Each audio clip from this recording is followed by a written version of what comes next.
Hello all, bheja fry యమ్మీ యమ్మీ. కొంతమంది bheja fry అస్సలు ఇష్టపడరు, ఎందుకంటే కౌసు వాసన వస్తుంది, స్మెల్ చూడగానే అస్సలు తినలేమో అని. కానీ ఇప్పుడు నేను చెప్పినట్టు చేస్తే వెరీ టేస్టీ ఫ్రై తింటారు.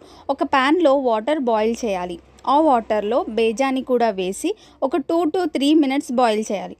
తర్వాత స్టవ్ ఆఫ్ చేసి ఆ బేజాన్ని జల్లెట్లో వేయాలి. అలాగే కోల్డ్ వాటర్తో కూడా ఒకసారి కడగాలి. ఇలా చేయడం వల్ల కౌసు వాసన మొత్తం పోతుంది.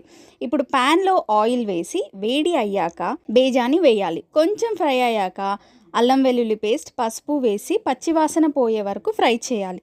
తర్వాత ఉప్పు, కారం వేసి కలపాలి. ఎలా పడితే అలా కలపకూడదు, పీసెస్గా కట్ చేస్తూ స్మూత్గా కలపాలి, లేకపోతే మొత్తం పేస్ట్లా అయిపోతుంది. అన్ని గరం మసాలాలు కాకుండా సాజీర పొడి కానీ చిటికెడు చల్లితే మంచి ఫ్లేవర్తో బేజా ఫ్రై చాలా టేస్టీగా ఉంటుంది.